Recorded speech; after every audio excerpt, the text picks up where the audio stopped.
First session handled by Dr. Devi Krishna ma'am, PDF scholar, Department of Commerce, University of Kerala, dealing with the topic business economics. So I would like to invite Dr. Devi Krishna ma'am for leading the session. Welcome, ma'am.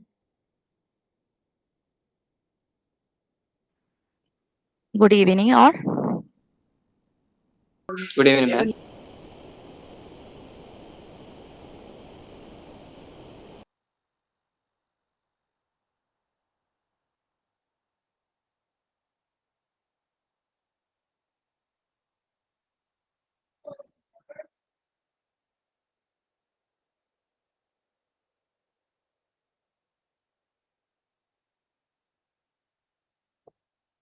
Slides കാണാൻ പറ്റുന്നുണ്ടോ? Hello. Ma'am. Okay. Today's topic is business economics, and syllabus relating to it are law of variable proportion, law of return to scale, then price discrimination under different market conditions, and pricing strategy. It starts with the law of variable proportion. The law of variable proportion, also known as law of diminishing returns, it describes the relationship between input-output in the short run when one input is variable while the others are held constant. So the law of variable proportion is also known as law of diminishing return, and this law explains the relationship between input-output, and this input output relationship is studied in a short run, and here only one input, it may be labor or capital, one input is variable and the other inputs are kept constant. In such a condition, the how the production function follows, how it runs is studied, is known as law of variable proportion.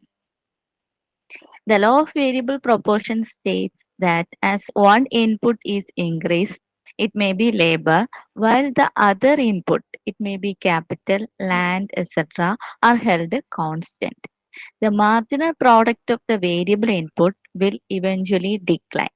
When we increase only one input, keeping all other inputs constant, the marginal product means the product which may arise from an introduction of one additional unit of input.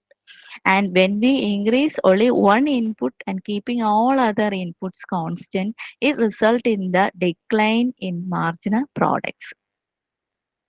This means that initially, as more unit of variable inputs are added, the total output increases at an increasing rate. നമ്മൾ ആദ്യം 1 unit of input introduce ചെയ്യുന്നു, അത് തന്നെ വീണ്ടും വീണ്ടും increase ചെയ്യുന്നത് കൊണ്ട് നമ്മളെ ടോട്ടൽ ഔട്ട്പുട്ട് ആദ്യം എന്ത് ചെയ്യും, ഇൻക്രീസ് ചെയ്യും. അത് കഴിഞ്ഞ് അതൊരു ഡിക്ലൈനിങ് ട്രെൻഡ് കാണിക്കും. However, beyond a certain point, additional output gained from each additional unit of variable input starts to decline. And it can be explained with the help of an example. For example, imagine a factory that produces the shoes. Here the shoes are the output. Initially, as more workers are added to the product line, here the worker is the input, and the total output of the shoes will increase at an increasing rate. At first stage, the shoe production will increase at an increasing rate.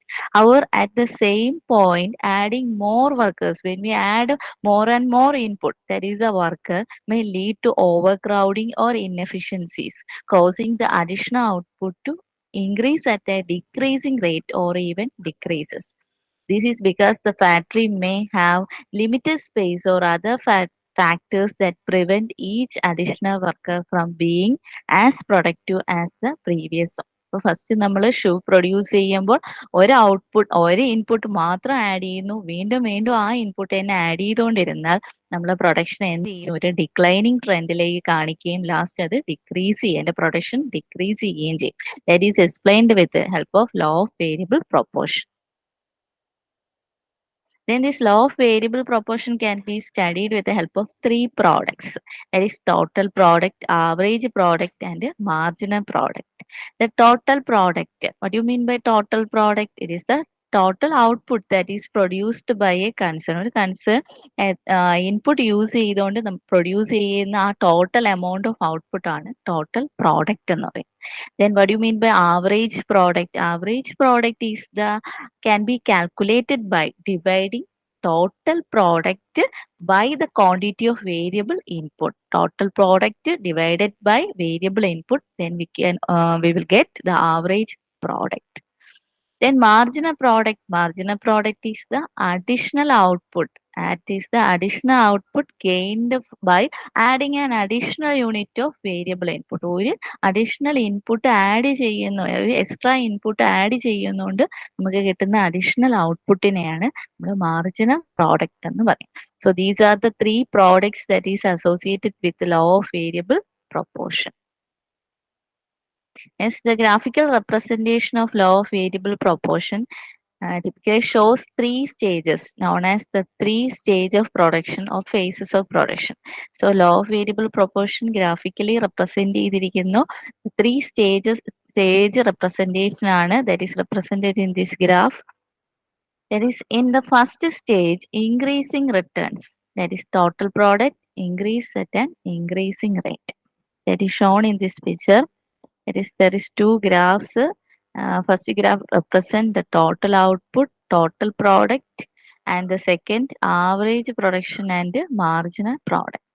In the first stage, in the first graph, we can see that the total product is increasing and it is having an increasing trend. In case of second graph, it shows the average product. AP means the average product and MP means marginal product. Here both AP average product and the marginal product is showing an increasing trend. That is this is a stage one, increasing returns. So total product increases at an increasing rate. Here the total product shows an increasing trend and it increases at an increasing rate. In this stage, total product increases at an increasing rate as more unit of variable inputs are added. On unit of variable input തന്നെ നമ്മൾ add ചെയ്യുന്നുണ്ട്. അത് അവിടെ first സ്റ്റേജിൽ എന്ത് result ചെയ്യുന്നു? Total product increase, but it also increase at an increasing rate are added while keeping the other input constant. The slope of the total product curve is steep, indicating a high marginal product and a rising average. First stage, total product increases, then as a result of it, average product and marginal product also increases. That is represented in this graph. Here the first stage, the total product increases and marginal and average product also increases. Then second stage, stage 2, diminishing returns. That is total product increases. Here total product is showing an increasing trend but at a decreasing rate. In this stage, the total product TP continues to increase but at a diminishing rate. That is representable. We can see in the graph that here from the second stage, the total product is increasing but it is not increasing trend. It is increasing at a diminishing trend. And then look at second graph. In the second graph, this marginal product is declining. It has no increasing trend and average product is also declining. That is the second stage which represents the law of variable proportion. In the second stage, the total product continues to increase but at a diminishing rate. The slope of the total product curve becomes flatter, indicating a decreasing marginal product and a declining average product. Here marginal in the second stage, a diminishing return stage, both what total product increases at a diminishing rate, then average product shows a declining range and marginal product also shows a decreasing trend.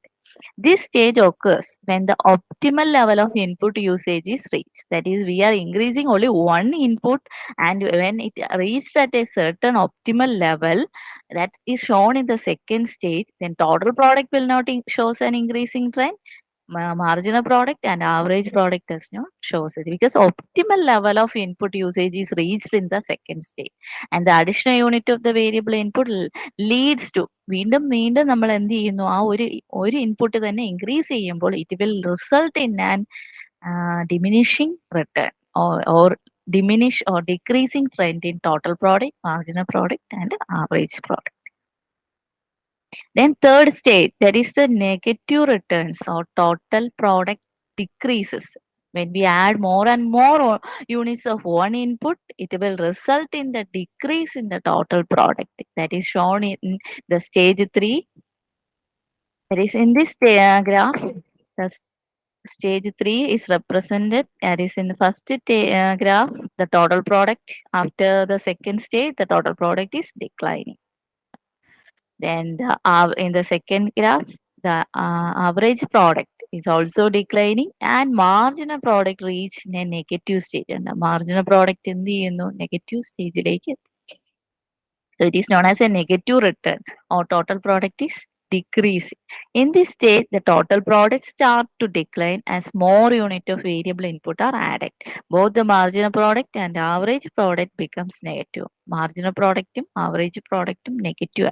This stage occurs when the variable input become excessive. Variable input excessive ആയതുകൊണ്ടാണ് leads to inefficiencies, overcrowding or other facilities that reduce overall output. So overcrowding, inefficiencies, and over usage of this in a particular input that result in a negative return of production, and it is the total product that is that is represented by the third stage. Here the total product decreases, average product decreases, and the marginal product shows a negative state. These are the explanations relating to law of variable proportion. Next topic is law of return to scale. The law of variable proportion is studied on the basis of shows the relationship between input and output in short period, whereas the law of return to scale is studied or shows the relationship between input and output in long run. In long run, all the inputs are varied, but in short run, we may take only one input varying and other input constant. So the law of return to scale is an economic concept that describes the relationship between the input output. Here also the input output relationship is studied, but in long run period. There are three possible scenarios under the law of return to scale. That is increasing return to scale, constant return to scale, and diminishing return to scale. So this law of return to scale is studied with the help of three scenarios or three stages. Increasing return to scale, constant return to scale, and diminishing return to scale. First one is increasing return to scale. What do you mean by increasing return to scale? When the scale of production increases, here we may add all type of inputs and the production may increases and all input are proportionately increase. Here all type of, in long run, all inputs, it may be labor, capital, land, etc. All inputs are proportionately increase. The output increases at a greater proportion. When we increase a 4 unit of input, it may result in an 8 proportionately greater increase in the output. It is known as increasing return to scale. നമ്മൾ ഒരു unit of input increase ചെയ്യുമ്പോൾ അവിടെ proportionally more than 1 unit of increase in output ഉണ്ടാവുകയാണെങ്കിൽ അതിനെയാണ് increasing return to scale എന്ന് പറയുന്നത്. In other words, a doubling of input leads to more than doubling of output. This indicates economies of scale where the production process becomes more efficient as it expands. It often occurs when there are opportunities for specialization, division of labor, bulk purchasing, efficient utilization of result. ഒരു ഔട്ട്പുട്ടിൽ more than proportionate increase than the input ഉണ്ടാവണമെങ്കിൽ അവിടെ ആ ഒരു ഫേമിൽ എന്തൊക്കെ സ്പെഷ്യലൈസേഷനും division of ലേബറും എഫിഷ്യൻസിയും ബെറ്റർ യൂട്ടിലൈസേഷൻ ഓഫ് റിസോഴ്സസ് ഉള്ള ഒരു ഫേമിൽ ലോങ് റണ്ണിൽ increasing return to scale occur ചെയ്യും. Because in the way that when a particular type of input is or a one unit of input is increased, it will result in a more than one unit of output. That is known as increasing return to scale. Next is constant. The second stage or second scenario is constant return to scale. and a constant return to scale when all inputs are increased by the same proportion. Ella inputs, what are the inputs that is needed for the production of a particular output is increased in the same proportion. The output also increased by the same proportion. When we increase for one, two, three, four, how much amount of input, it will result in that much amount of output. എത്രയാണോ നമ്മൾ increase ചെയ്യുന്നത്, input increase ചെയ്യുന്നു, അത്രയും output increase ചെയ്യണമെങ്കിൽ the same proportion, that is known as constant return to scale. Doubling the input result in doubling of output. When we double the usage of input, it will result in the doubling of output. നമ്മൾ input കൂട്ടുന്നതനുസരിച്ച് നമുക്ക് എന്ത് കിട്ടുന്നു, ഔട്ട്പുട്ടിന്റെ റിസൾട്ടും double ചെയ്യുന്നു. That scenario in law of returns to scale is known as constant return to scale. Constant return to scale can occur when resources are fully utilized and there are no additional gain from further expansion. Constant returns of fully utilization of resources are our better. No additional gain on the marinilla. So how much the input is used, that much of output is obtained. That is known as constant return to scale. The third stage is diminishing return to scale. If the scale of production is increased and all inputs are proportionately increased, the scale of production is also increased and all inputs are proportionately increased, but the output increases at a lower proportion, diminishing return to scale occurs. Output നമ്മൾ എത്ര increase ചെയ്താലും അവിടെ sorry input എത്ര increase ചെയ്താലും output അതിന് മാത്രം increase ചെയ്യുന്നില്ല. It shows a decreasing trend. Then it is known as diminishing return to scale. Doubling the input result in the lesser than a doubling of output. This indicates that the production process become less efficient as it expands. It may occur due to managerial inefficiencies, coordination challenges, or limitation in assessing resources. ഇപ്പോൾ better utilization of resources ഇല്ലാത്തത് കൊണ്ടും അതുപോലെ മാനേജ്മെന്റിന്റെ ഇൻഎഫിഷ്യൻസീസിന്റെ result ആയിട്ടും better ചലഞ്ചസും ഇൻഎഫിഷ്യൻസീസിന്റെ result ആയിട്ടും നമ്മൾ എത്രമാത്രം input കൊടുത്താലും അവിടെ എന്ത് ഇൻക്രീസ് ചെയ്യില്ല, input increase ചെയ്യുന്നില്ല. And when we increases the input, it will result in a diminishing trend in the output. That is known as diminishing return to scale. So these are the three scenarios relating to law of return to scale. This portion we study law of variable proportion, and this law of variable proportion study the relationship between input and output in short period, and the law of return to scale explains the relationship between input and output in long run, and is studied with the help of three scenarios: increasing return to scale, constant return to scale, and diminishing return to scale. Next is theory of cost. The theory of cost in economics explains the relationship between production of goods or services and the cost associated with. The theory, the main aim or main content of a theory of cost is that it shows the relationship, what much of products or services, goods or service is produced, and what are the costs associated with it. That is explained with the help of theory of cost. And it analyzes how costs vary with change in output levels. When output is increase or decrease, whether it has an influence on the cost and the different time period over which the production decision are made. Theory of cost includes the concept in the cost theory or theory of cost. We have to study two cost curves: short run cost curve and long run cost curve.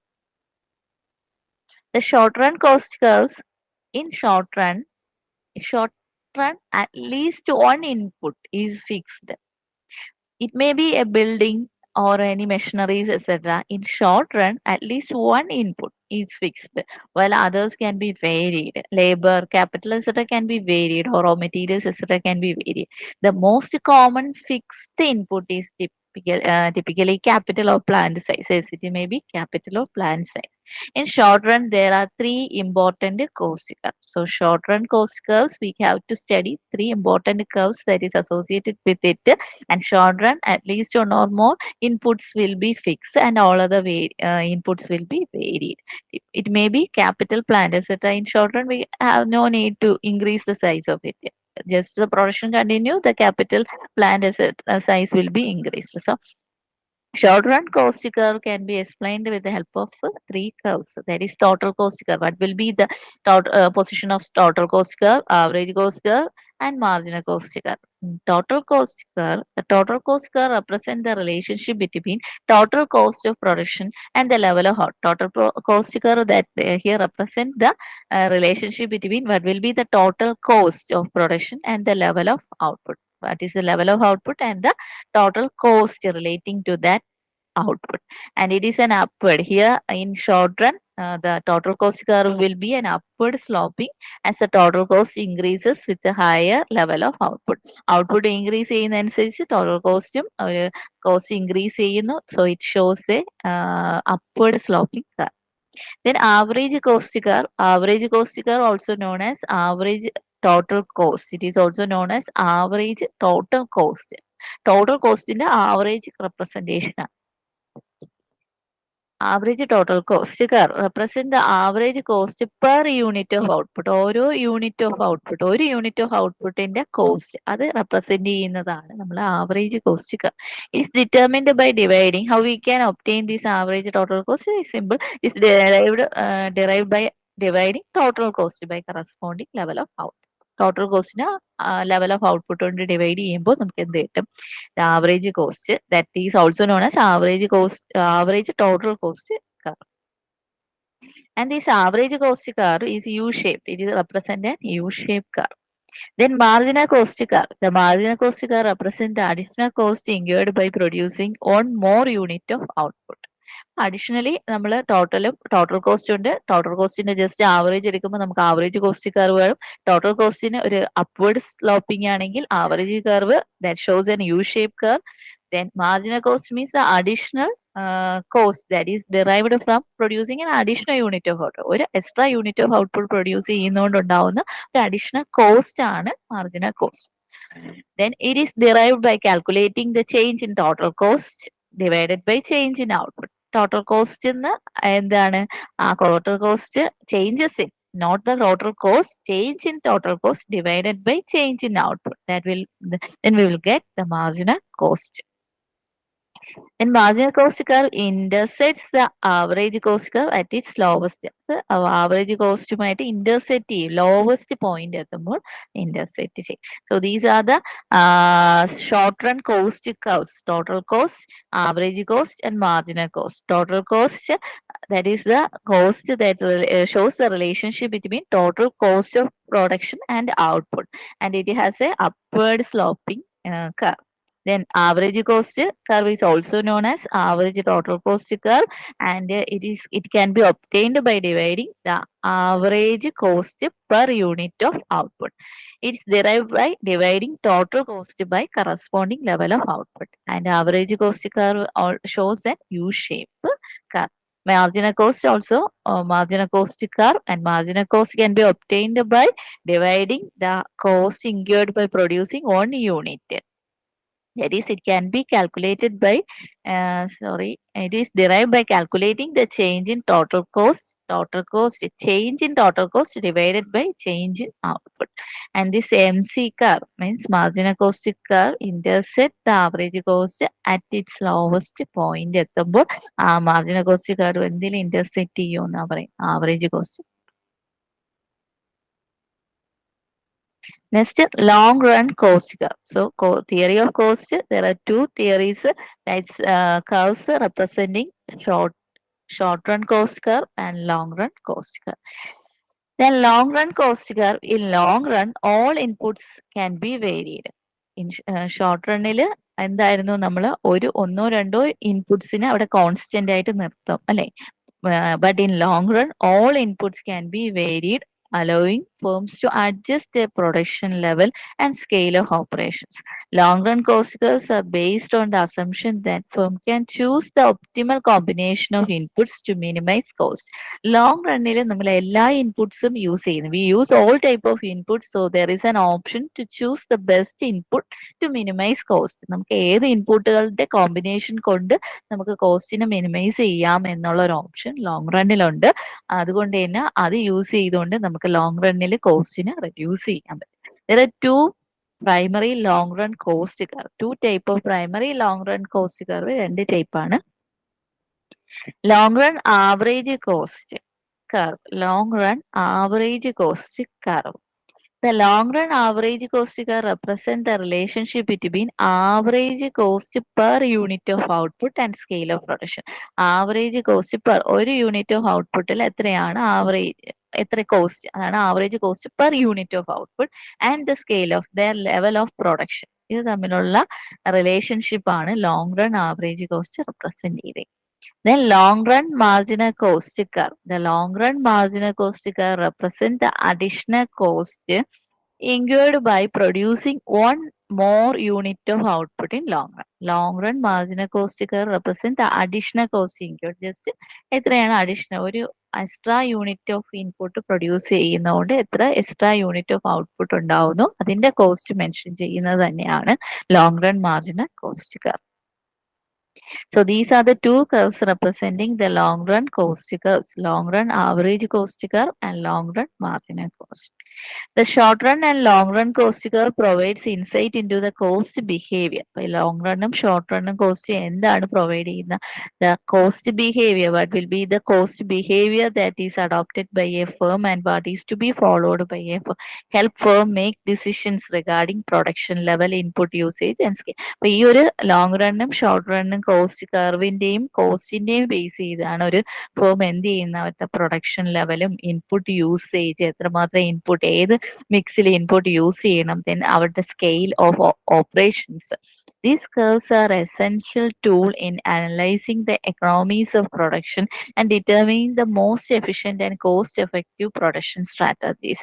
These curves എന്തിനു help ചെയ്യുന്നു, economies of പ്രൊഡക്ഷനും അതുപോലെ തന്നെ better cost effective production strategies adopt ചെയ്യാനും നമ്മളെ help ചെയ്യുന്നു. So these are the two type of theories relating to cost. Short run cost curve, it includes total cost curve, average cost and marginal cost curve.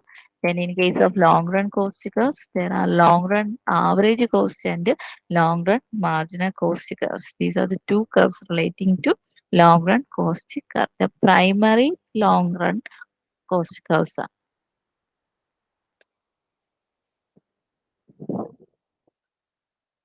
Next is price determination under different market forms. So there are different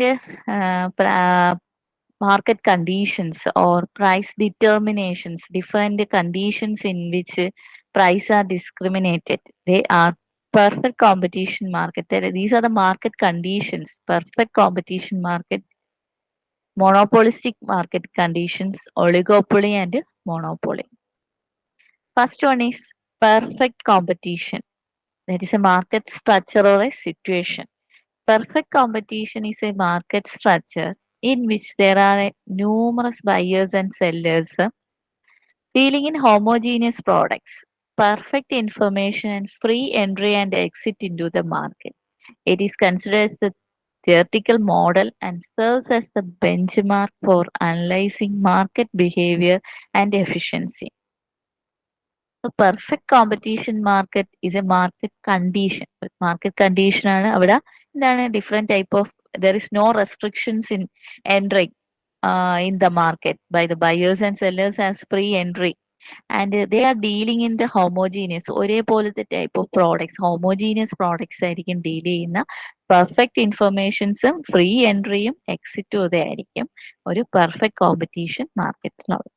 Then key characteristics of perfect competition includes large number of buyers and sellers. In a perfectly competitive market, there are large number of buyers and sellers.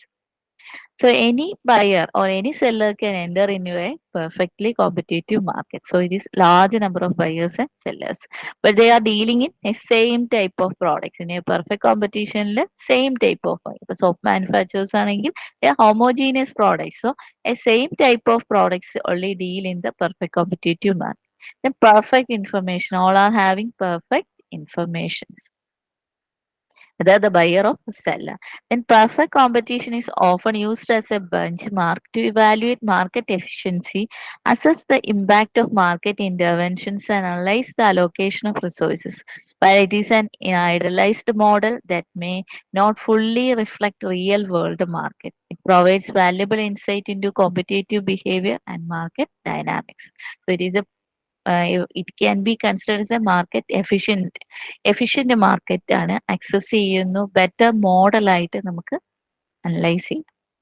Next is monopolistic competition, another type of market condition. Monopolistic competition is a market structure that combines elements of both monopoly and perfect competition. Monopolistic competition shows the that market structure shows both the behavior of a monopolistic marketing condition. Monopoly എന്ന് പറഞ്ഞാൽ monopolistic marketing condition. Monopoly means only there is one seller. ഒരു seller ആയിരിക്കും. He have the monopolistic power. So monopolistic competition market. That market shows both the characteristics of a monopolistic market and also a perfectly competitive market. It is characterized by a large number of sellers producing differentiated products, relatively easy entry and exit into the market, and some degree of market power for individual firms. So, another type of marketing condition or market situation is monopolistic competitive market. And here, this monopolistic marketing condition or monopolistic competitive market shows both the or it has both the elements of monopoly and perfect competition. And here there are large number of buyers and sellers. The sellers are there. Sorry, there are characterized by large number of sellers. There are large number of sellers. They are dealing with the differentiated products, not homogeneous. Different types of products are dealt in this monopolistic competitive market.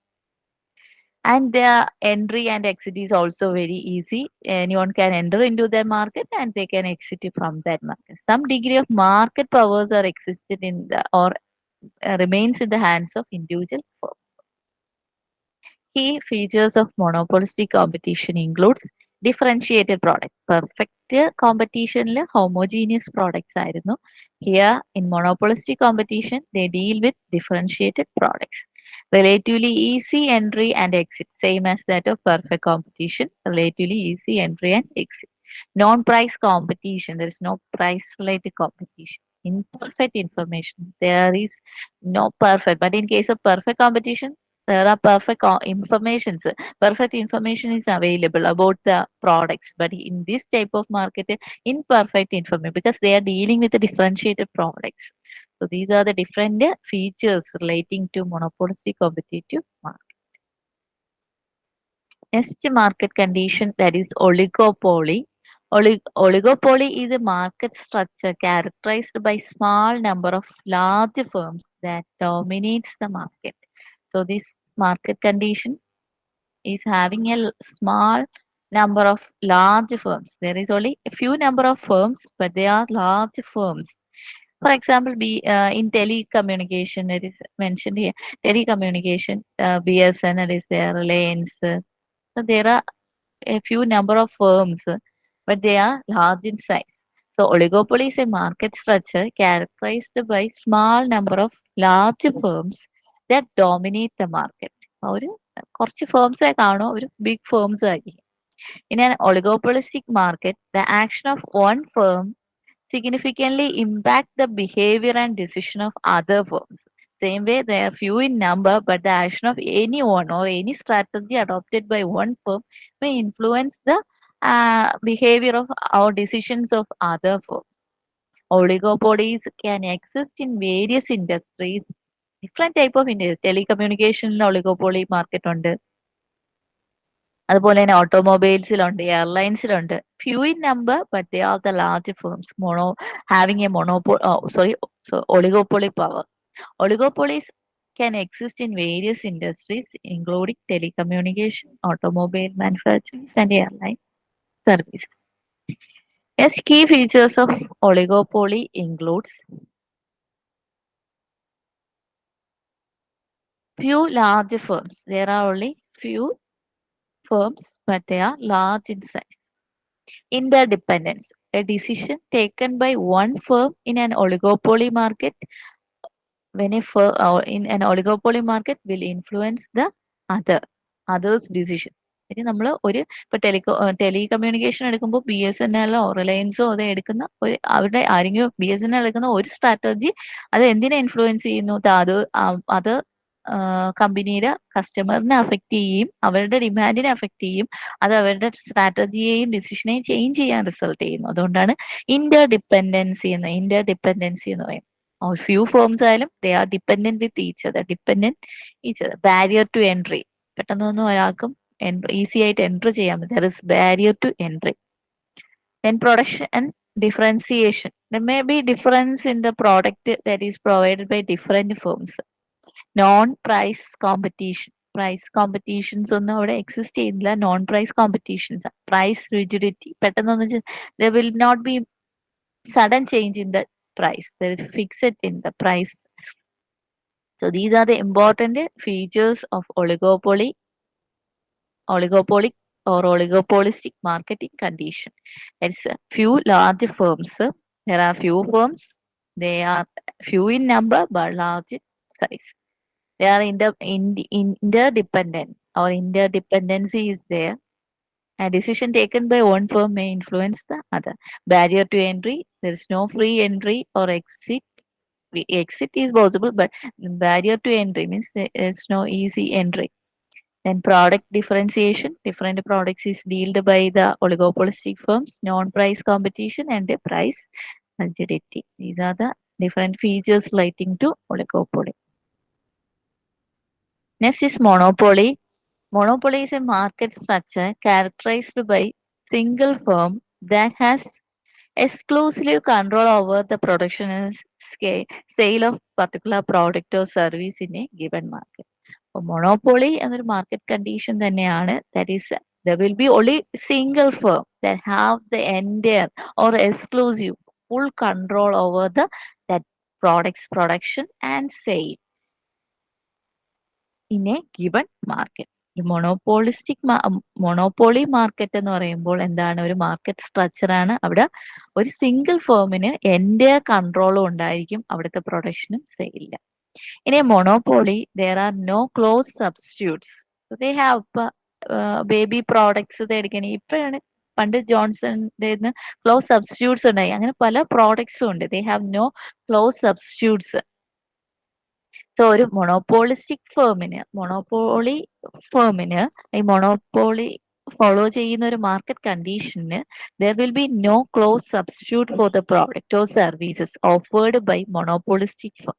And entry of new firm into the market is entire restricted or prevented. So there is only a single firm, and that single firm have the entire control over the production and sale over the entire market, and there is no entry by the new firms into the market. Entry into the new firm into the market, entry of new firms into the market is also restricted by a monopoly condition.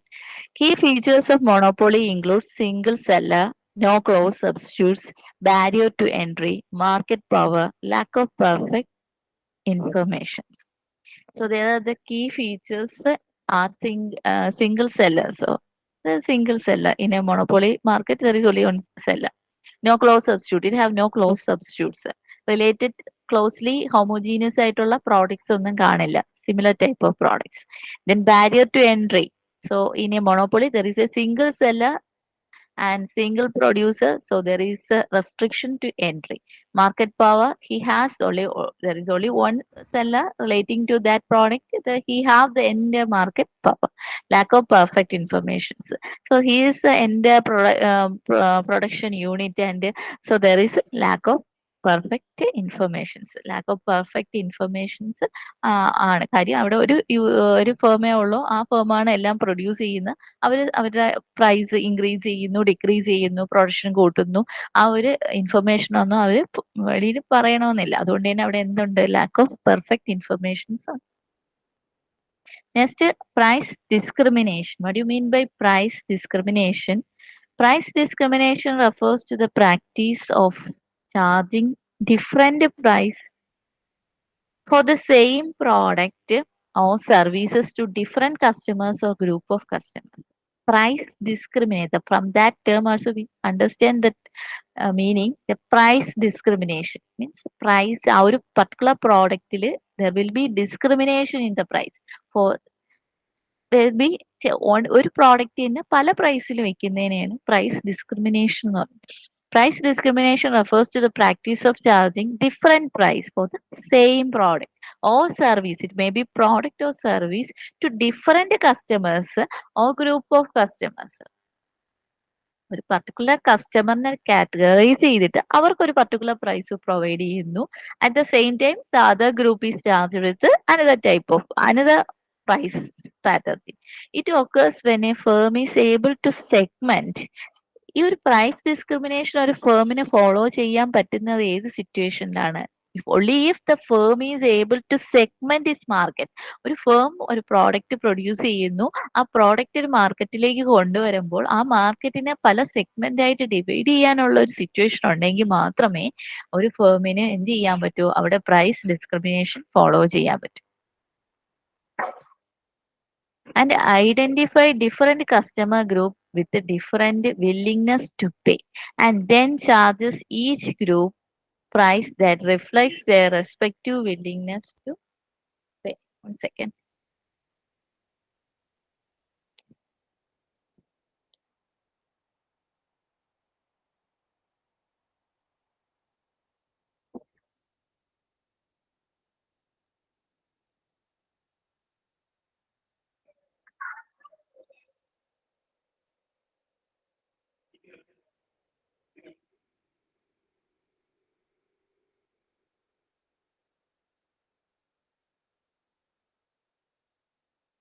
So, price discrimination, it occurs when a firm is able to segment its market and identify different customer groups with a different willingness to pay, and then charge each group a price that reflects their respective willingness to pay.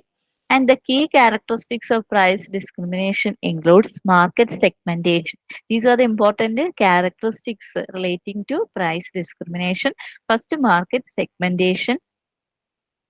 Price discrimination relates on the ability to identify and segment the market into distinct group of customers based on factors such as their preference, demographics, purchasing power, or geographic locations. Geographical locations. So first element is market segmentation. Here the market price discrimination is on the basis of certain factors like preference, demographical, purchasing powers relating to the customer. Customers are grouped on the basis of their preference, geographical locations. And the base ഇതെല്ലാം കസ്റ്റമേഴ്സിനെ group ചെയ്യുന്നു. Then price is fixed on the basis of that.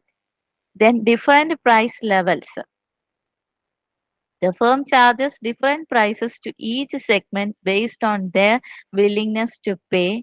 The price may vary based on factors such as quantity purchased, time of purchase, location, or specific product features. Different price levels. The firm charges different prices to each segment based on their willingness. Different price level. കസ്റ്റമേഴ്സിന്റെ willingness അനുസരിച്ചും അവരുടെ ക്വാളിറ്റിയും purchasing പവറിന്റെ base ചെയ്തും price differentiate ചെയ്യാറുണ്ട്. No arbitrage. Another important characteristics is no arbitrage. Sorry, arbitrage. Price discrimination requires that customers in different segments cannot easily resell the product or service at lower price to customers in the other segment. This helps the firm maintain the price differences and prevent arbitrage opportunities. No arbitrage. ഒരു price discriminative മാർക്കറ്റിൽ അവിടെ എന്തുണ്ടായില്ല? ആർബിറ്ററേജ് system കാണും.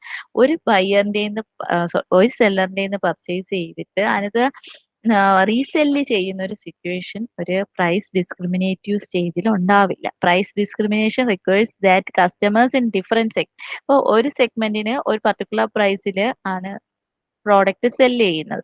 Then അവിടെ they will not allow to resell that product to another segment at a lower or higher price by the customers. അതാണ് നമ്മുടെ price discrimination another characteristics ആയിട്ട്. No arbitrage. They cannot resell to another person. Then increased profitability by charging higher price to customers with a higher willingness to pay and lower price to customers with a lower willingness to pay. Firm can maximize their overall profit. അപ്പോൾ price ഡിസ്ക്രിമിനേഷൻ്റെ result ആയിട്ട് ഒരു firm എന്താണ് അവരുടെ profitability increase ചെയ്യുന്നു means they they can differentiate the customers into two. That is higher willing to pay. Those customers who are willing to pay a higher amount and those customers who are not willing to pay that amount, that is considered as low willing to pay persons. So in this way, they may divide the customers into two segments and they may sell the a product at a higher price to the higher willing people at a higher rate and the lower willing people at a low cost low willing people കൊടുക്കുകയും and in this way they capture the market and also capture a higher profit.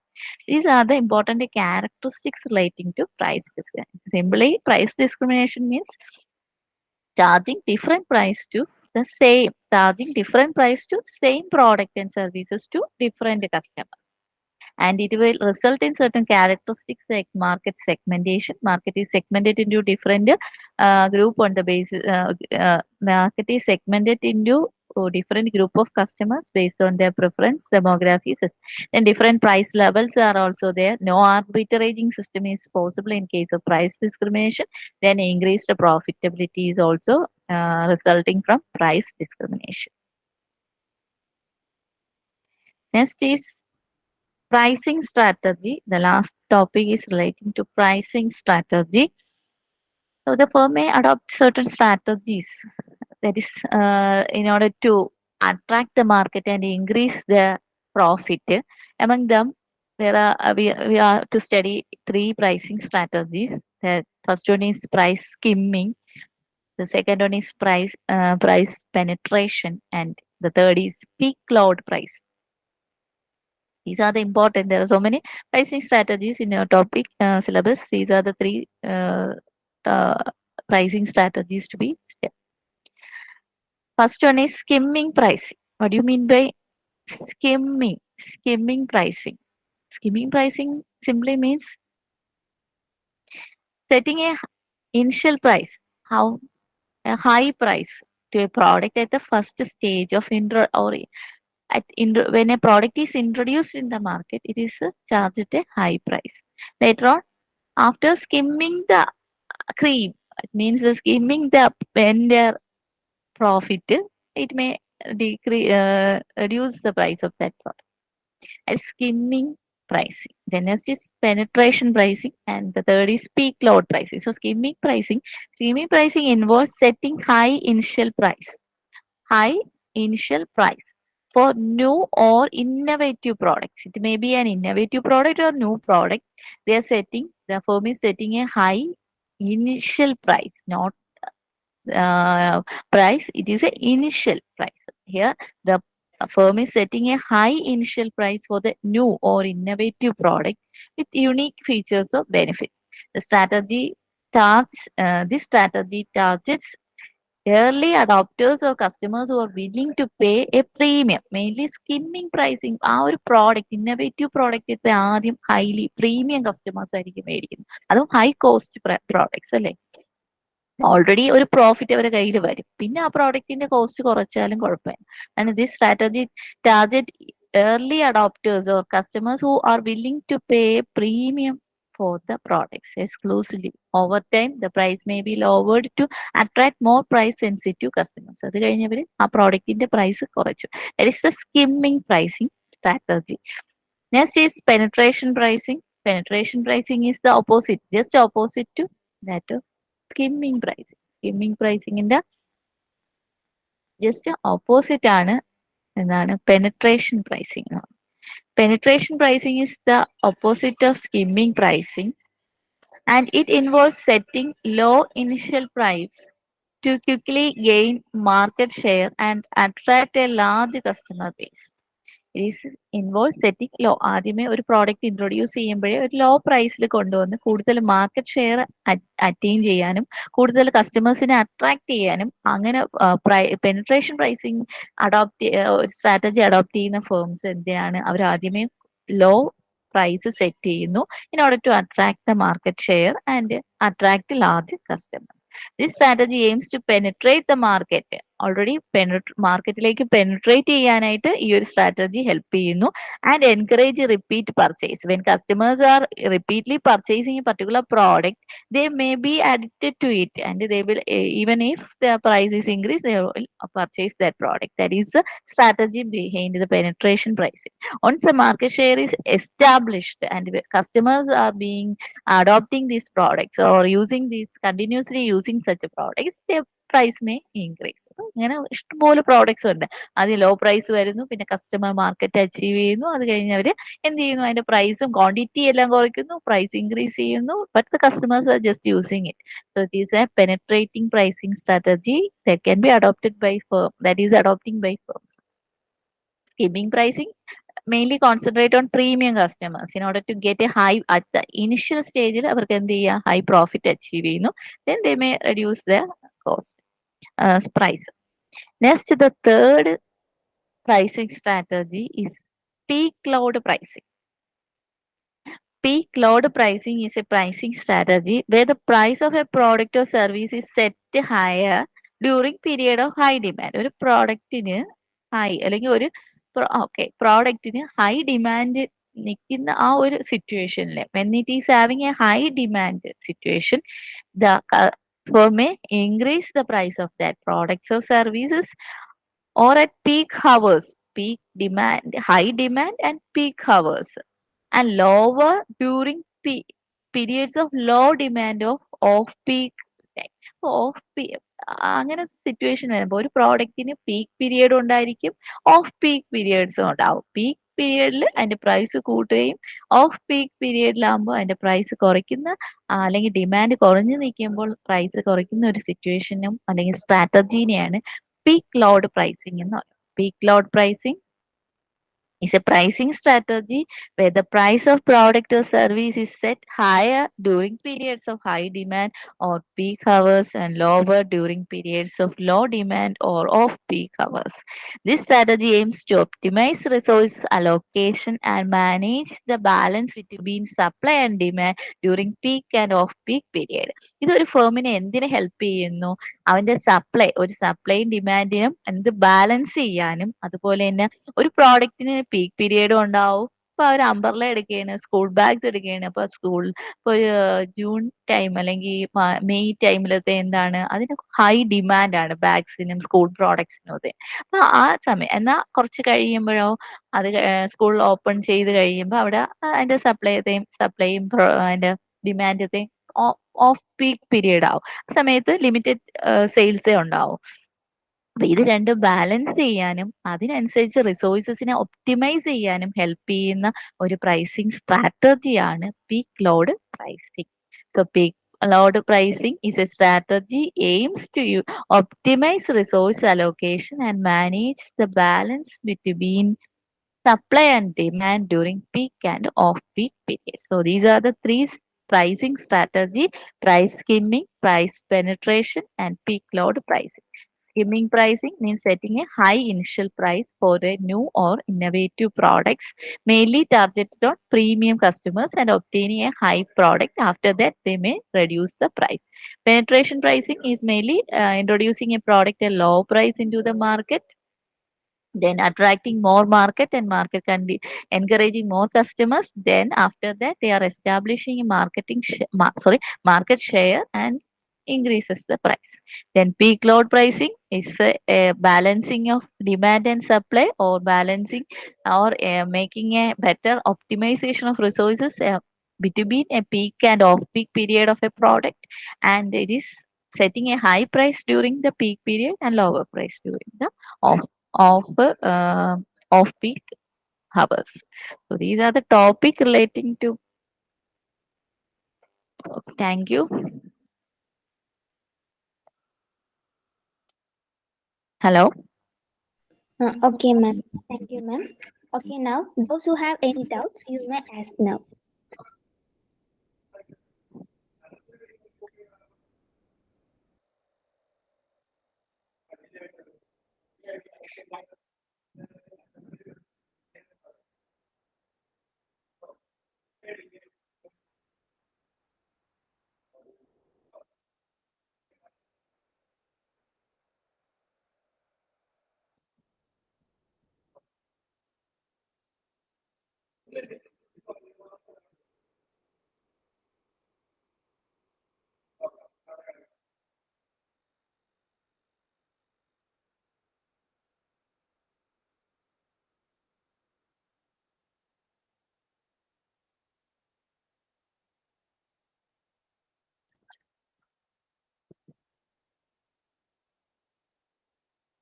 Hello.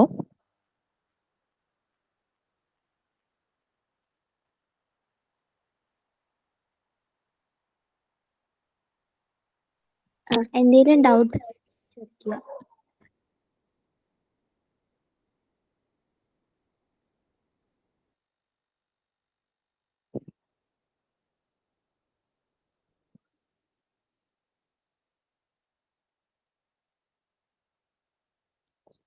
Doubt ഇല്ലേ? Left out. Hello. Okay ma'am, doubt ഇല്ലാത്തതുകൊണ്ട് നമുക്ക് conclude ചെയ്യാം. So let's conclude this session. So this is my gratitude for a lot of thanks. Thank you so much for giving us a wonderful session. Thank you so much. Thank you.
Once again, good evening all.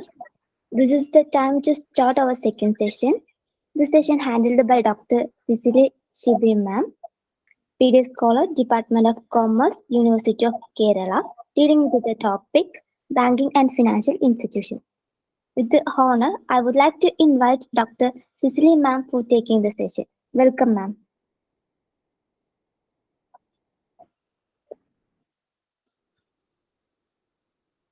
Am I audible? Yes. Is my PPT visible?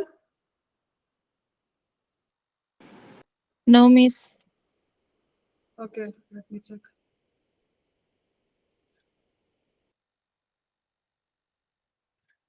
Is it visible now?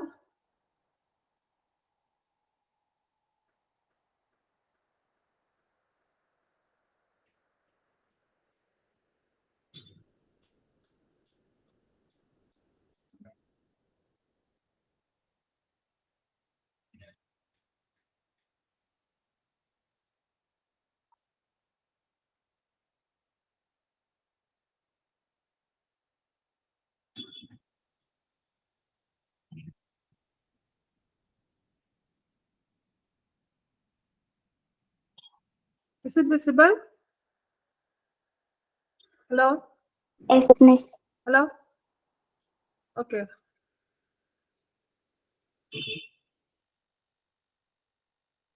Our topic for today's overview of Indian financial system. The financial system is a system that allows exchange of funds between lenders, investors, and borrowers. The financial system acts as a connecting link between savers of money and users of money, and thereby promotes faster economic and industrial growth.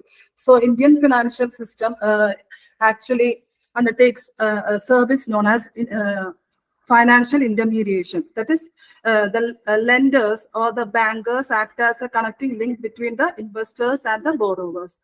So it actually facilitates the easy flow of funds from the investors and borrowers. So what the lenders does that in this system is that they mobilize the excess funds of the investors and make it available to the borrowers. So the Indian financial system mainly consists of four components. First one is financial institutions, second one financial markets, third one financial instruments, and fourth one financial services. This figure shows the components of Indian financial system in a nutshell.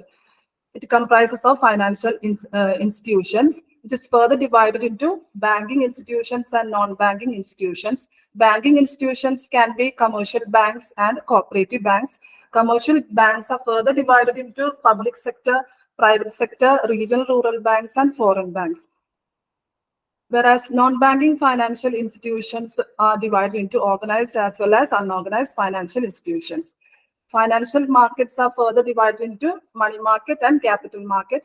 Money market is classified into call money market, treasury bill market, and commercial bill market. Capital markets are further divided into primary market, secondary market, and derivative market. Next is the financial instruments, which are classified on the basis of the term or the time period, such as short term, medium term, and long term. Whereas on the basis of type or classification of financial instruments, the financial instruments are classified into primary securities, secondary securities, and innovative instruments. Financial services can be classified into fund-based as well as fee-based financial services. Fund-based financial services include leasing, hire purchasing, and factoring. Fee-based financial services include merchant banking, credit rating, and mergers. The difference between fund-based and fee-based financial services is that in fund-based financial services, it involves certain transfer or exchange of funds or money, whereas in case of fee-based financial services, there is no such involvement of money. So these are the components of Indian financial system.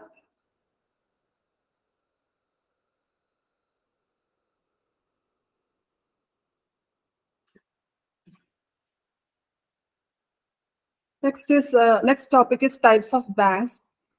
First major classification of bank is commercial banks. Commercial banks are organized under the Banking Companies Act of 1956. They operate on a commercial basis and their main objective is profit. They have a unified structure and are owned by the government, state or any private entity. They tend to all sectors ranging from rural to urban areas.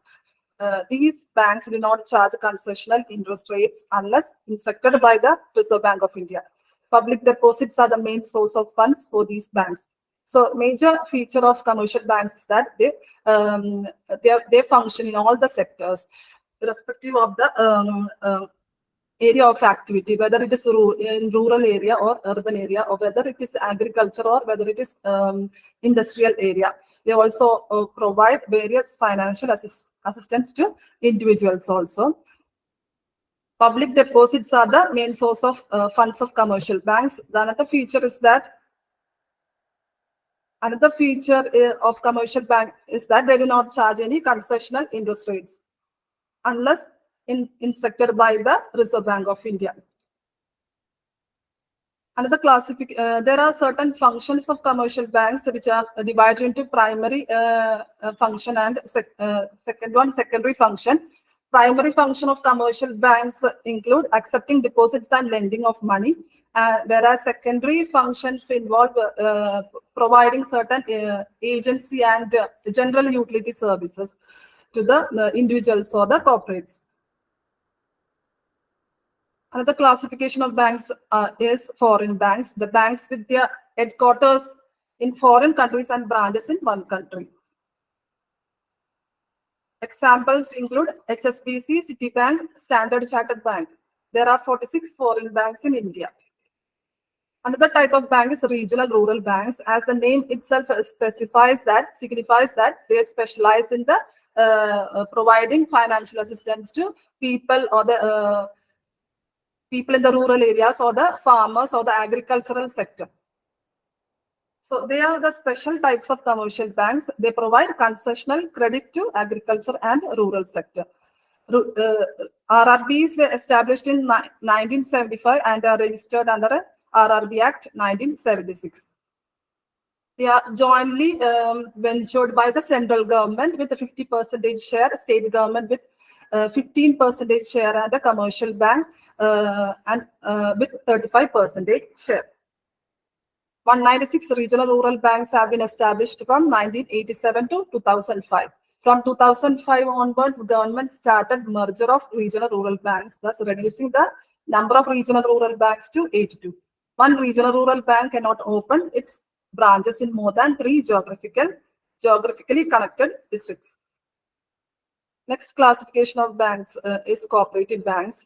These are also a special types of banks which are organized under the State Governments Act.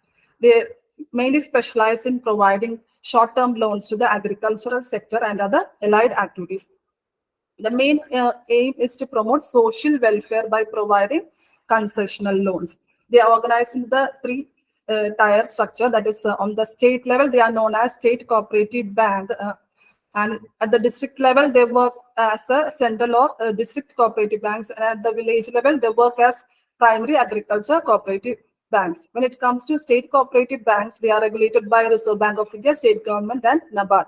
NABARD means National Bank for Agriculture and Rural Development, and they are also funded by the Reserve Bank of India, government, and NABARD. They provide concessional, they offer concessional CRR and SLR to these banks.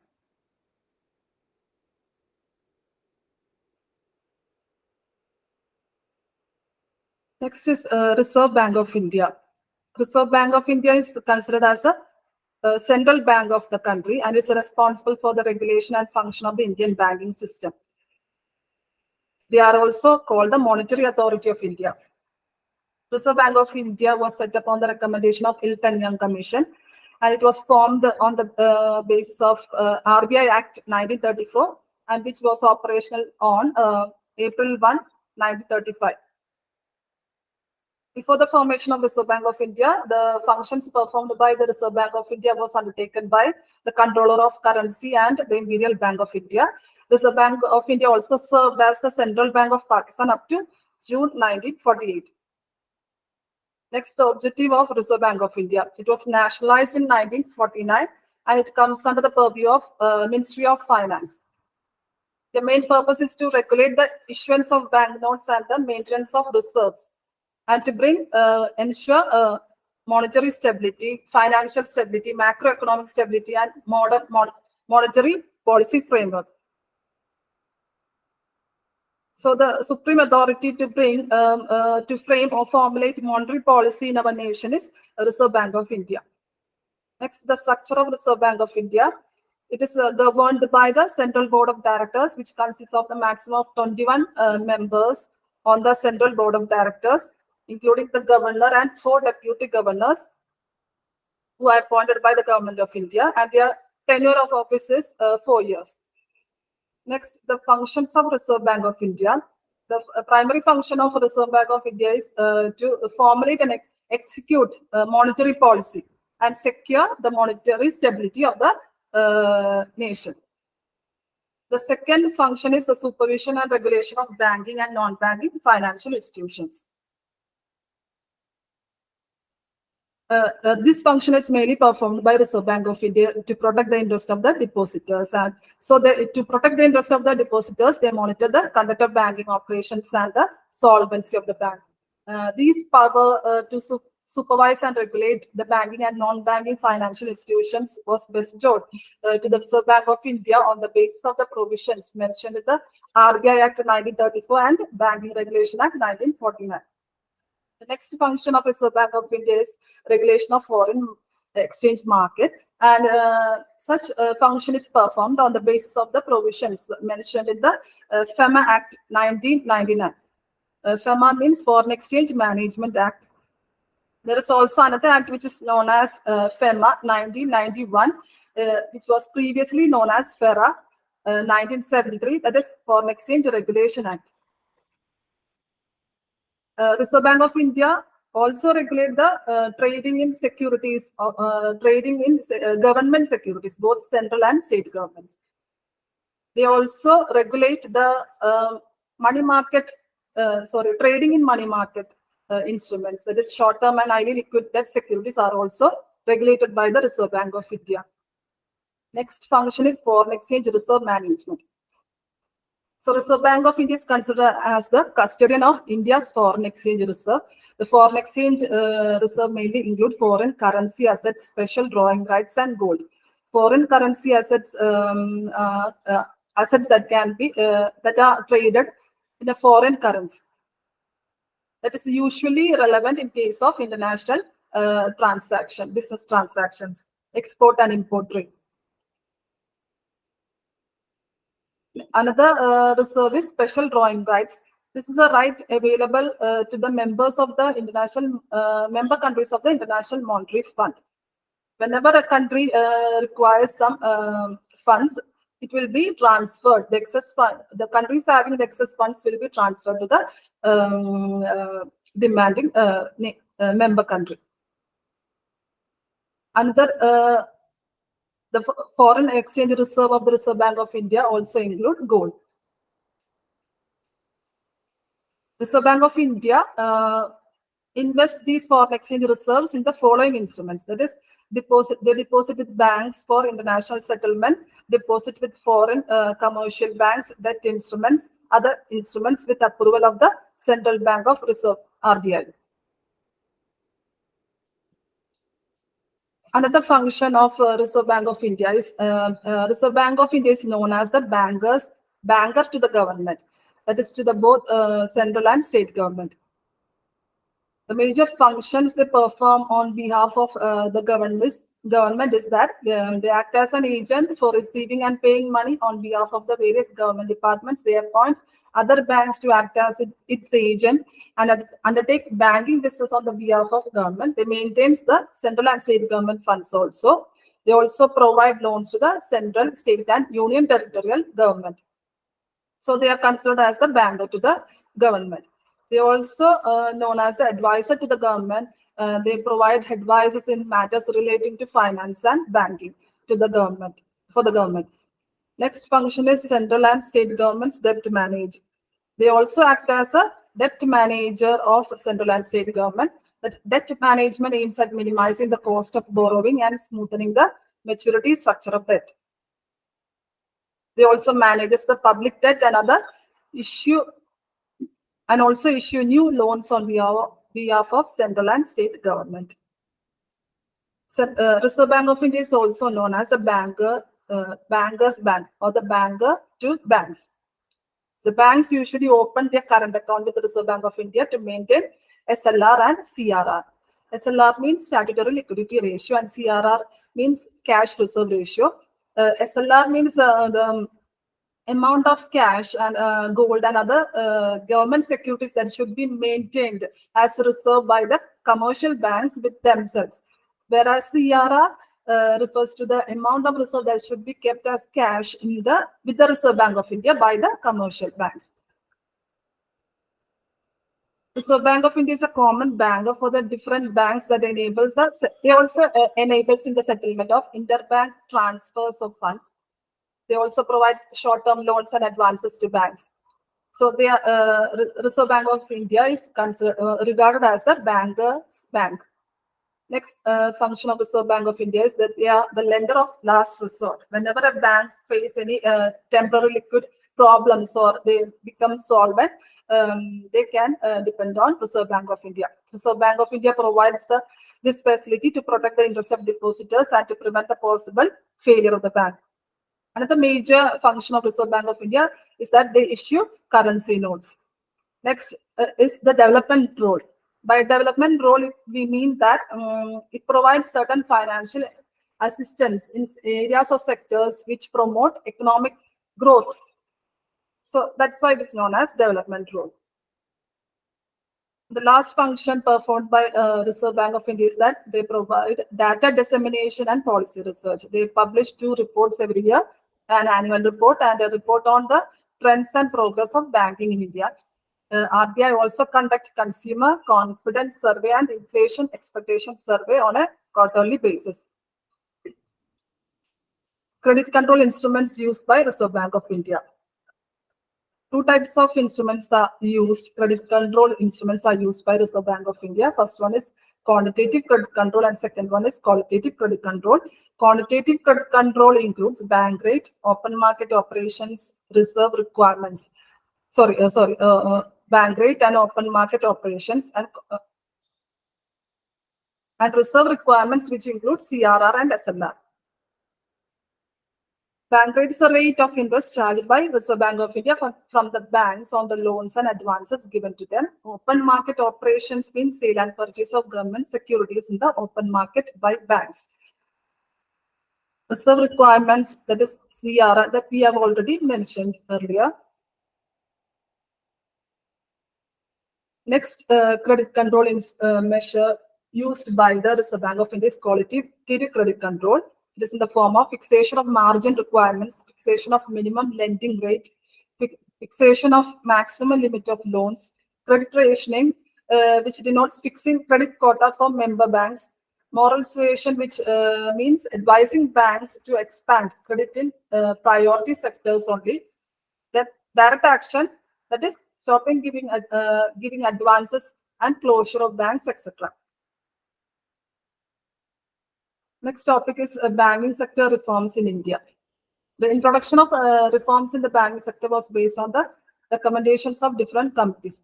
That is, in the past, the banking sector faced several problems. So, Government of India appointed a certain committee to study the nature of the problem and to find solution for the problem. And those committees have proposed certain recommendations or guidelines. These are the list of the committee that were appointed by the government during different period of time. The first committees and all these committees have contributed to banking sector reforms in our country. The first committee is the first Narasimham committee, which was undertaken during 1991. Second, the Verma committee during 1996. The Khan committee in 1997. And the second Narasimham committee during 1998. The reforms in the banking sector were done in 2 phases. First, in the first phase of it focused on the improving the policy framework, institutional framework, and financial health. And the second phase focused on rehabilitating the structure of the banking industry, development of human resources, and technological enhancements. Another outcomes of these banking sector reforms is Basel norms. Basel norms is also known as Basel Accords or Basel Guidelines on banking supervision. They are formulated by the Basel Committee on Banking Supervision, BCBS. These norms are for individual banks and systemically important financial institution, SIFI. It is nothing but it is a bank or insurance company or other financial institution whose failure might trigger a financial crisis. These norms are implemented by the Reserve Bank of India, and so far there are Basel 1, Basel 2, and Basel 3 norms.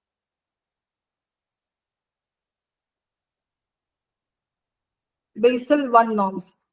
Basel norms 1 was introduced in 1988. India adopted Basel 1 norms guidelines in 1999. Basel norms 1 focused almost entirely on credit risk. Credit risk is nothing but it is a possibility of a loss resulting from a borrower's failure to repay a loan. So this is a major risk, one of the major risks that is experienced by the banking business. It defined capital and structural risk weights for banks. The minimum capital requirement was fixed at 8% of risk-weighted asset. Risk-weighted asset means assets with different risk profiles. For example, an asset backed by collateral would carry lesser risk as compared to personal loans which have no collateral. The second norm, Basel norm is Basel norm 2. It was also published by the Basel Committee on Banking Supervision in 2004. It is nothing but it is a refined and reformed version of the Basel 1. It put forward 3 parameters or pillars, which consists of market discipline, supervisory review, and capital adequacy requirements.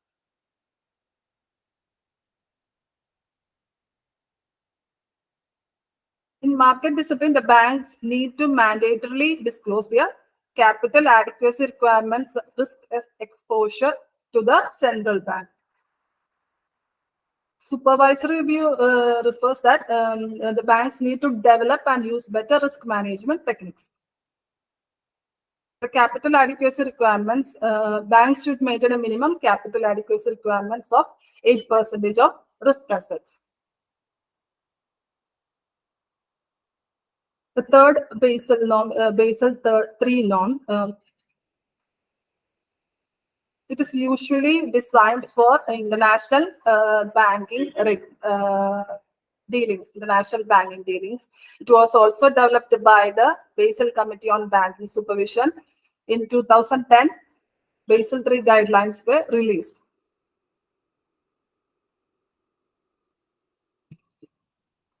Three pillars of Basel 3 norms. First one is minimum capital requirements, leverage ratio, and liquidity requirements.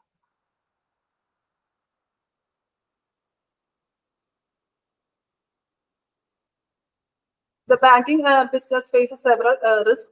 So the types of risk are classified into. The major role of Reserve Bank of India is also to minimize these risks. The risk can be classified into liquidity risk, interest rate risk, market risk, credit or default risk, operational risk. First one, liquidity risk. The risk of a bank's inability to meet its payment obligations as liabilities fall due.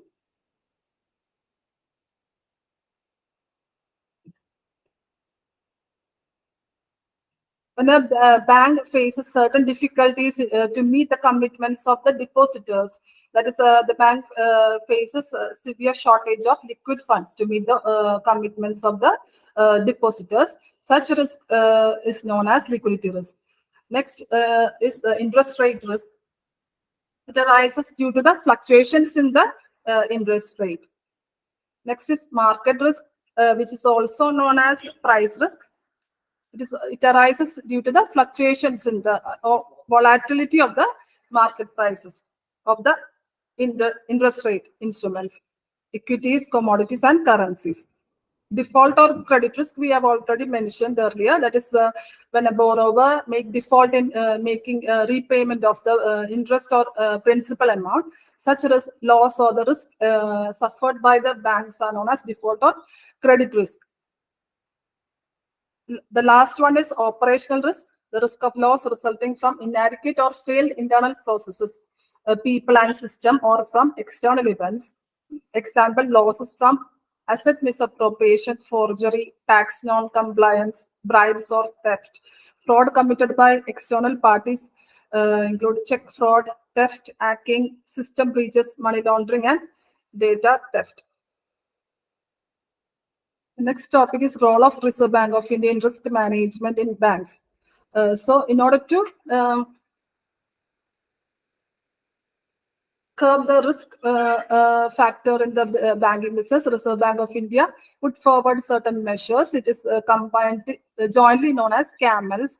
The tools called CAMELS was used by Reserve Bank of India to evaluate the financial soundness of the bank. CAMELS is the collective tool of 6 components, namely capital adequacy, asset quality, management, earnings quality, liquidity, sensitivity to market risk.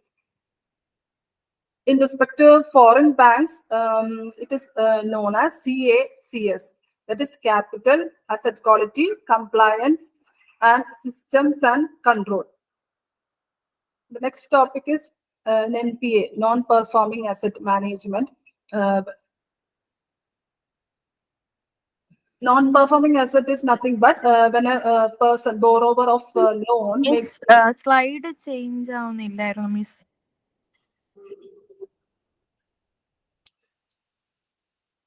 Slide കാണാൻ പറ്റുന്നില്ലേ? ഇപ്പൊ കാണാൻ പറ്റുന്നുണ്ട്. Full screen വേണ്ടേ അപ്പോ? ഇപ്പൊ full സ്ക്രീനിലാണ് നിൽക്കുന്നത്. ആണോ? ശരി എന്നാ. Non-performing asset means when a borrower of loan makes default in paying the interest installment and the principal amount within the during the maturity period, the bank suffered certain losses, and such loans comes under the category of non-performing asset. So the asset of the bank are divided into 5 types. First one is standard asset, non-performing asset, substandard asset, doubtful asset, and loss asset. Standard asset means it does not create any problem or loss to the bank. That is, it doesn't disclose any problem and which does not carry more than normal risk.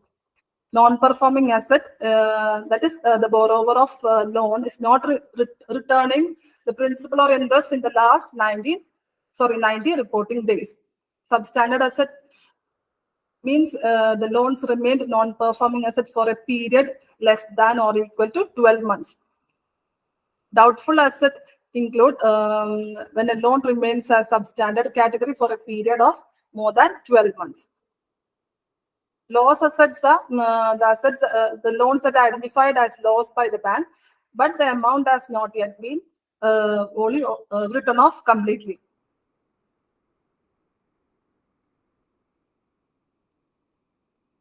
Another topic is financial market. We all know that it is one of the major classification of Indian financial system. It is a place where the exchange financial assets or instruments were created or exchanged. It is a center or arrangement that provide facilities for buying and selling of financial claims and services. The major parties that usually conduct this function include the corporations, financial institutions, individuals, and government. They trade their financial products or assets in these markets, either directly or through brokers and dealers on organized exchanges or off exchanges. So financial market can be classified into 5 types. That is on the basis of nature of claim. They are classified into debt market and equity market. Debt market is nothing but it deals with trading in debentures, whereas equity market deals with equity shares. On the basis of maturity of claim, the financial market can be divided into money market and capital market. Money market is a place where, or the market which deals with short-term funds. It is a place where short-term funds were borrowed and lent. Capital market is a place which deals with long-term purchase and sale of long-term funds. Next, on the basis of seasoning of claim, the financial market is divided into primary market and secondary market. Primary market is a market which deals with the fresh issue of shares or the securities. Secondary market deals with the second-hand sale of securities. Next, on the basis of timing of delivery, the financial market is divided into cash or spot market. That is, in this market, the parties dealing with the security agrees to enter into a contract to purchase or buy the securities on the spot. Whereas in case of forward or futures market, the parties enter into contract to buy or sell the securities on the basis of future period. That is, they enter into contract to buy or sell the securities at a future period of time. That is what is known as forward or futures market. Another classification of financial market is organized on the basis of organizational structure. The financial market is divided into exchange traded market and over-the-counter market. Exchange traded market means the securities are traded on a stock exchanges, that, for example, National Stock Exchange, Bombay Stock Exchange, Cochin Stock Exchange, etc. Over-the-counter market. In case of over-the-counter market, the securities are not traded with the help of a stock exchange or any intermediary or middleman. Instead, the securities are traded directly between the parties.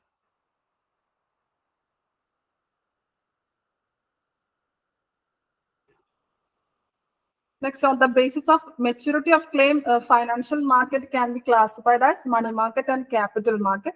We have already mentioned that money market is a market which deals with short-term financial claims, and the market for long-term financial claims is called the capital market. Money market in India is the money market for short-term and long-term funds with maturity ranging from overnight to 1 year. That is, money market deals with securities or instruments which has a maturity period ranging from 1 day to 1 year. And they are considered as such instruments are considered as close substitutes of money. The instruments for dealing in money market are called call money, treasury bills, otherwise known as T-bills, commercial bill, repurchase agreement. It can be of two types, repo and reverse repo, commercial papers, certificate of deposits, and money market mutual fund. There are two sectors of money market, organized sector and unorganized sector. The organized sector include Reserve Bank of India, Discount and Finance House of India, public sector banks, SBI and its 7 subsidiaries and 20 nationalized banks, regional rural banks, private sector banks, foreign banks, scheduled commercial banks, non-scheduled commercial banks, cooperative sector banks, development banks, and insurance companies. Unorganized sector include money lenders, indigenous bankers, unregulated non-bank financial intermediaries, loan and finance companies, chit funds, nidis, and finance brokers. Next, the instruments of money market. Call money, otherwise known as notice or term money, treasury bills, commercial bills, repurchase agreement, commercial paper, certificate of deposit, money market, mutual funds. First one, call money. It has a maturity period varying from 1 day to 14 days. It is considered as a highly liquid instrument, money market instrument. Next is treasury bills. Treasury bills are instruments of short-term borrowing by the government of India. It is issued as a promissory notes under discount. Currently, 91-day treasury bill and 364-day treasury bill are in Indian market. Next, commercial bills. They are short-term, negotiable, and self-liquidating money market instruments with low risk. They can be of two types: demand bill and usance bill. A demand bill is payable at sight or and usance bill or time bill is payable at a specified later date. Commercial bills can also be clean bills, documentary bills, inland bills, foreign bills, and supply bills. Next is reverse repo. It is exactly opposite of repo rate, in which the party buys a security from another party with a commitment to sell it back to the latter at specific time and price.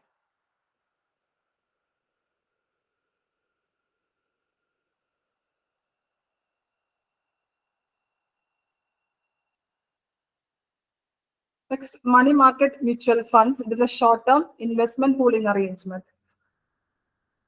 Their basic function is to purchase large pools of short-term financial instruments and sell shares in these pools of investments. Next money market instrument is certificate of deposit. This is a negotiable money market instrument and is issued in dematerialized form or as a usance promissory note against funds deposited at a bank or other eligible financial institution for a specified time period. The next money market instrument is commercial papers. It is considered as an unsecured money market tool issued in the form of a promissory note. So that's all for today's session.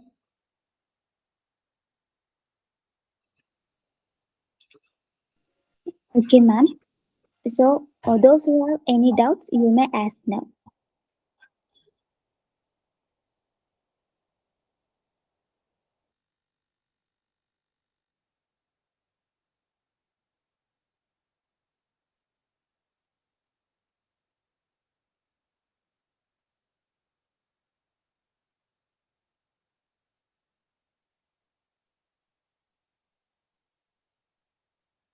Any doubts, you may ask now.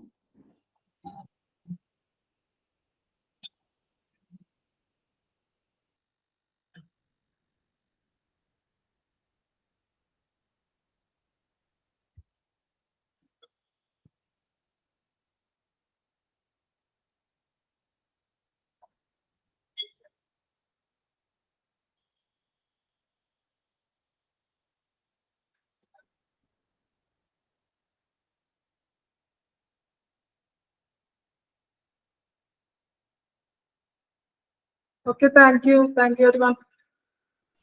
Okay, let's conclude this session. So, this is my gratitude to say vote of thanks. Thank you so much, ma'am, for giving us a wonderful session. Thank you. Thank you.